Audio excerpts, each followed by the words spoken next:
I've got something for you guys. Now, has anybody ever heard of the 411 missing series, with David Paulides? Well, all across the United States and even worldwide, there's this phenomenon that's happening where people that go into the state parks all over the place end up missing. And it's not just one person here, one person, although that does happen. It's sometimes groups of people end up missing. And it's a very strange thing that's happening. It's happening more and more. And even now, there's a thing about truck drivers that ended up missing. Check up on this, you guys. You're going to see that there's a lot of weird disappearances that are happening.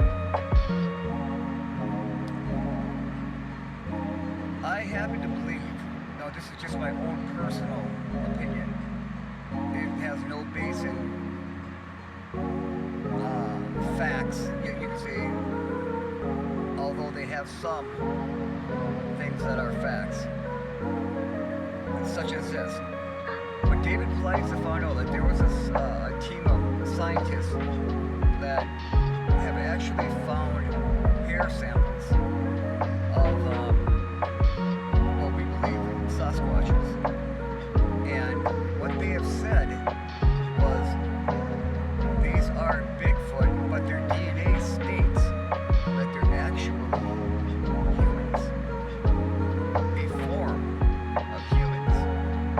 And that's why they have an intricate language system. That's why they're so smart. I know what you mean. So smart, right? Yeah. But anyway, that's what they have concluded.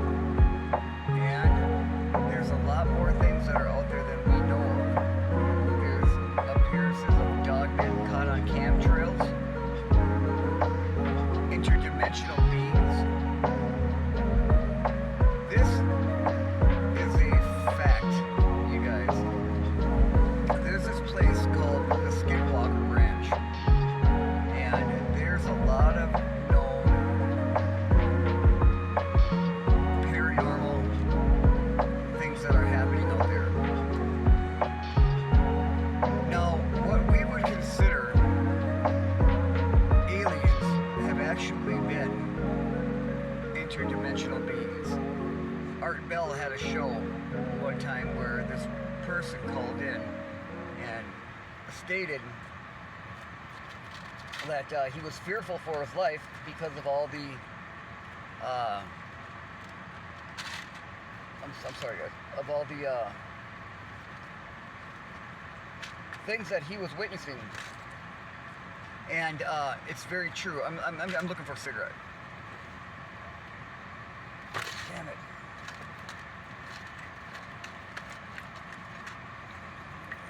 Hold on, I'll be right back. Okay, I'm back. Yeah. Now, what I was saying is Paulides and the scientists found that DNA and Bigfoots were actually humans. But there's other things that are starting to show themselves a little bit more. And I want you guys to listen to something here. I have a recording, and it'll explain a little bit about what these things really are.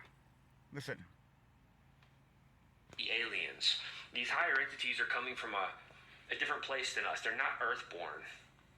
The only ones that could be Earthborn would be the demons, which came through the line of the Nephilim. And obviously that's a little bit of a different scenario. It ties in together. But with higher entities, we're dealing with, there is a group that we tracked in this film called the Collins Elite. And the idea was trying to answer the question, were there events in history where the American government was working with entities? That was kind of the beginning of this research. And if so, what happened? Can we validate this? What came of that? But also, were there factions in the government who stood up against these things? That was the premise of this film. And we started off by talking about a group known as the Collins Elite. Now, let's just go back in time. There was an event that took place back in the late 40s known as the Babylon Working Ritual. Now, this was a ritual that was carried out by Jack Parsons, JPL. You know, people will even to this day say that JPL stands for Jack Parsons Laboratories, but on paper it's Jet Propulsion Laboratories. JPL is major. It's a historic, so much surrounding this, so much history here. Jack Parsons was not professionally trained, yet he was tapping into high technology and building rockets. How do you do that without any type of formal training? There were no rocket programs in America before Jack Parsons. This is paramount to understand. This guy was tapping into Theosophy, Thelema, the religion of Aleister Crowley. He was a disciple of Aleister Crowley, and he was working with L. Ron Hubbard, who was the founder of Scientology. Interestingly, not only did L. Ron Hubbard start Scientology, but he was a science fiction writer. The movie Battlefield Earth with John Travolta, well, that was written by L. Ron Hubbard. Interestingly also, John Travolta is a Scientologist, right?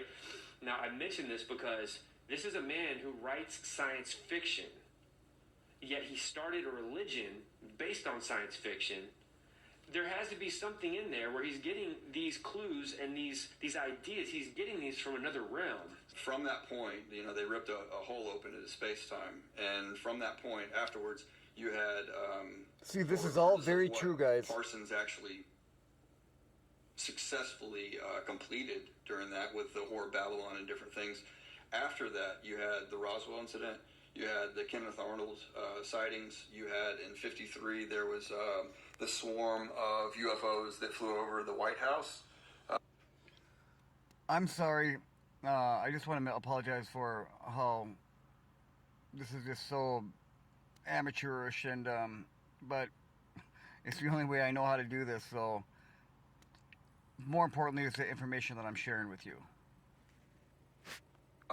And so there's this unleashing of supernatural activity that took place after that ritual was performed.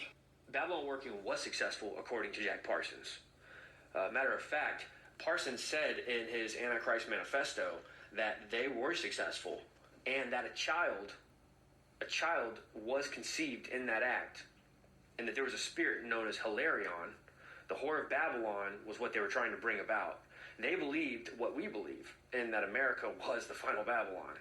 Like, this was the revived Babylon. They believed it, and they were occultists. We're Christians, and we believe it. There's evidence to back this up. But yes, let's backtrack just for a second. What happened was they opened up this portal. They created a rift, and entities began to come through. Not just this Whore of Babylon being birthed, but other entities, because people all over the place started having paranormal encounters, and they began to report this to law enforcement, report this to the FBI, report this to whatever agency they could get in touch with. And so the federal agencies said, we've got to come up with an answer for this. We were not prepared for any of this. There's UFO activity. There's talk of entities and demons and winged creatures and just all kinds of weird, just paranormal, demonic activity following this ritual that Jack Parsons said finally worked. They did the ritual for a couple years. It finally worked, finally stuck. And that's what a scientist does. A scientist is going to work at something. He's going to work at the hypothesis until it's proven true or false. Now, finally, the researchers, the government puts together this group that says we're going to get answers to what exactly took place out there in the desert in California by Jack Parsons and L. Ron Hubbard. They go to Jack Parsons. And keep in mind, Jack Parsons is also working with the government. He's now been given, special privileges on things. So they go to him and they say, Jack, all of this stuff that's happening right now, did you do this? Did you do this? And he said, I think so.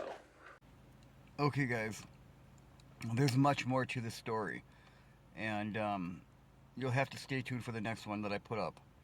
But I just wanted to share a little bit of this with you, okay? Thanks, guys, for sharing with me.